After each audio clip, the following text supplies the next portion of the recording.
Backend architecture with Node.js and Express.js। तो जब भी हम एक एप्लीकेशन बनाते हैं तो बैकएंड काफ़ी इंपॉर्टेंट होता है, क्योंकि वही डाटा का स्टोर करता है, प्रोसेस करता है और सिक्योर करता है। सोचो आप एक ई-कॉमर्स एप्लीकेशन बना रहे हो जिसमें यूजर्स प्रोडक्ट देख सकें, ऐड टू कार्ट कर सकें और पेमेंट कर सकें। इसके लिए बैकएंड का स्ट्रॉन्ग आर्किटेक्चर होना बहुत ज़रूरी है।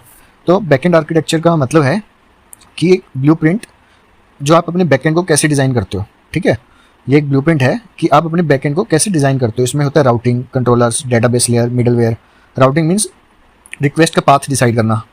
ठीक है, कंट्रोलर्स जिसमें बिजनेस लॉजिक हैंडल होता है, डेटाबेस लेयर जो डाटा को सेव और फेच करता है, middlewares for authentication, logging and error handling. Okay, so why Node.js and Express.js। So Node.js क्या है? एक रन टाइम इन्वायरमेंट है जो जावास्क्रिप्ट को सर्वर साइड पर रन करता है। एक्सप्रेस एक लाइट फ्रेमवर्क है, किसका? Node.js का, जो राउटिंग और रिक्वेस्ट रिस्पॉन्स को सिंपल बनाता है। अगर एक यूज़र गेट करता है /products राउट पे जाता है, ठीक है, /products को हिट करता है तो एक्सप्रेस राउट तो उस रिक्वेस्ट को लेगा और कंट्रोलर को भेजेगा।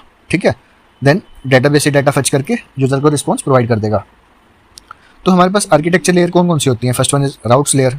ये लेयर सिर्फ रिक्वेस्ट को एंट्री पॉइंट होती है, जैसे API/products, API/users। Similarly we have controller layers. So controllers में एक्चुअल बिजनेस लॉजिक होता है। जब यूज़र हिट करेगा /orders को, ठीक है, कंट्रोलर चेक करेगा कि प्रोडक्ट अवेलेबल है या नहीं है और फिर ऑर्डर क्रिएट करेगा। देन आती है हमारे पास सर्विस लेयर। ये ऑप्शनल होती है but it is recommended.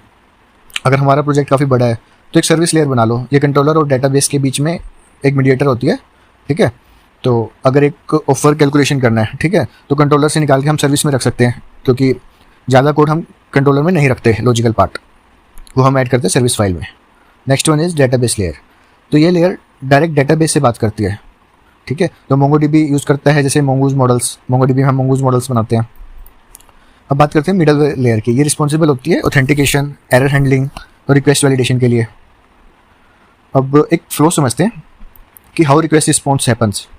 So browser से रिक्वेस्ट आई, मान लो कि get/products, तो एक्सप्रेस राउटिंग से get all products method call होगा।